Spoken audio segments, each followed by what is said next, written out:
Bem, estamos de volta com o programa Questão Aberta, num bate-papo. Vocês estão me ouvindo, né? Lembra que eu falei no começo, né? Então presta atenção. Depois vocês podem procurar as meninas também. Procura as fones. Bem, as crianças cresceram, tá? Foram para a escola. E agora, Isabel? Quem é que percebe isso? A professora fica de olho? Normalmente, bota aqui na frente, não está ouvindo mesmo. Ou a criança fica desatenta, não responde na escrita. Como que é essa percepção dessa criança na sala de aula? Isso. Na verdade, assim, hoje as crianças estão ingressando no ambiente escolar mais cedo, né? Então a gente tem uma população de creche, de maternal, que já vem procurando os ambulatórios mais cedo. A tendência é essa, né? Porque as crianças estão ficando cada vez por mais tempo no espaço da escola. Então, a professora geralmente é quem vai sinalizar isso, o cuidador, né, auxiliar. E a mãe vem, né, com esse relato da escola também, que é muito comum. Relacionado ao comportamento, é a criança que está muito agitada, que está muito desconcentrada, não consegue prestar atenção, que não consegue avançar na escolarização, no desempenho escolar. Então, geralmente a queixa vem da escola, da equipe escolar. Gente, como é importante também, então, a profissão de vocês na escola, né? Muito. Como? Na verdade, a fonoaudiologia vem da educação, né? É verdade. O início da fonoaudiologia vem justamente disso, de profissionais que estavam tentando compreender as dificuldades de linguagem escrita. Entendi. E aí depois houve toda essa Então, o que vocês evolução. podem, assim, nos ajudar em relação, por exemplo, uma mãe que tem um filho que tem uma dispersão de atenção, né? Isso. Que vem muito com o quadro de TDAH, né? Do déficit de atenção. Ou dislexia, que também, né, tem dificuldade na leitura, disgrafia, descalculia, aquela alegria toda, né? De dificuldades dessa criança, talvez seja por causa disso também, por causa da baixa audição deles. Então, qual o instrumento que vocês podem nos ajudar nisso? Então, em relação a essa questão das DIS, né, que estão disseminadas, né, hoje em dia, para que a gente possa entender se de fato aquela queixa se trata de um distúrbio ou não, é preciso que a gente faça uma série de avaliações complementares. Um profissional, geralmente, ele não vai conseguir dar conta de compreender aquele processo. A aprendizagem, ela se trata de um processo, e nesse processo, vários profissionais eles vão conseguir conversar com suas colaborações através dos seus exames para que a gente consiga chegar a um diagnóstico. Então, essas alterações de fala e de escrita, para elas a gente tem hoje em dia um conjunto de avaliações muito importantes. Primeira coisa que a gente tem que rastrear é realmente a integridade auditiva.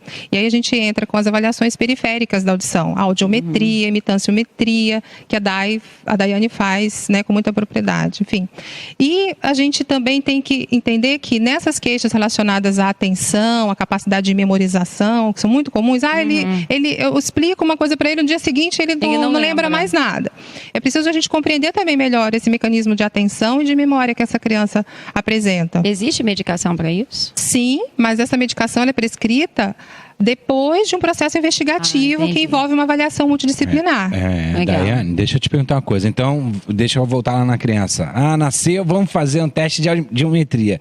A gente teve até uma experiência legal com a própria Daiane, né? Foi lá, eu filmei na época, já usei em sala de aula, aquela imagem. Ela vai cobrar direito os pais já ficam naquelas expectativas, né? E ele ouve, não ouve, tá. Aí é feito esse primeiro teste com essa criança. Depois parece que existem outros testes, né? Que é a tua área mais específica também, como é que é isso? Sim.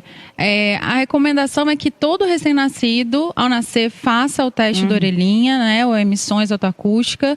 E se ele tiver um indicador de risco, ter alguma uma intercorrência de ter passado por uma UTI, um histórico familiar de surdez, ele precisa fazer também o BERA. Tá? Então, isso também é muito importante, porque é a parte mais central da audição que a gente vai analisar.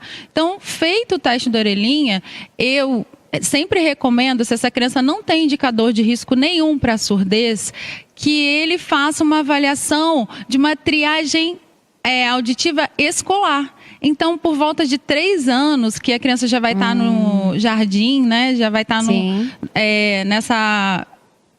introduzido realmente na vida escolar, a gente tem que ter certeza de que essa via auditiva ela está funcionando bem. Então, se tem cera, se de repente tem uma otite silenciosa que não causa dor, que não causa secreção, né? Que a mãe só vai perceber mesmo se essa criança começar a ter uma baixa de audição. Então a gente precisa fazer uma audiometria, e aí a gente pode fazer uma audiometria lúdica, uma audiometria com brincadeira, uma impedanciometria, uma timpanometria, para você ver a integridade dessa orelha, né?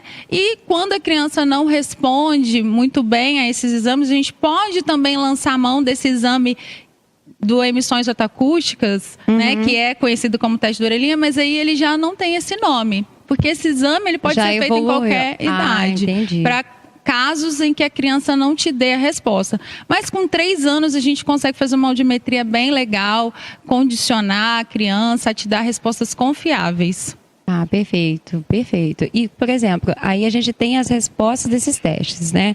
A mãe recebe isso, a escola também recebe essas informações. Há uma mudança, não sei, né? Talvez da voz, né? Quando você falou da voz da professora, né? Da questão do aumento dessa audição, né? Do captar, né? Desse som. Como é que é isso? Como que poderia ajudar isso? Então, o que a Daiane colocou é que é importante que a criança que está entrando na escola, ela tenha a gente tenha essa informação a respeito dela, que a equipe escolar esteja ciente de que a criança ela tem uma audição periférica íntegra. Ok, eu estou com meu ouvido íntegro, não tenho otite, não tenho dor, não tenho cera, o som está passando. No entanto, para que a criança consiga aprender, apreender a ler, a escrever com competência, é preciso que ela use a função auditiva na sua plenitude. Então, a gente tem que também se certificar de que essas habilidades auditivas da criança, elas estejam se desenvolvendo bem. A gente detecta o som com a orelha, mas a gente compreende o que escuta com o cérebro. Para isso, a gente, então, avalia a via auditiva central das crianças. Né? Então, todo aquele escolar, ele pode e deve passar por uma avaliação formal ou informal dessa via auditiva central, que é o caminho por onde o som percorre ao longo da via auditiva central. Bem, a gente vai dar um intervalinho e volta já já com mais questão aberta para você, respondendo também onde que você encontra esse tipo de teste, esse tipo de atendimento. A gente volta já já com mais questão aberta.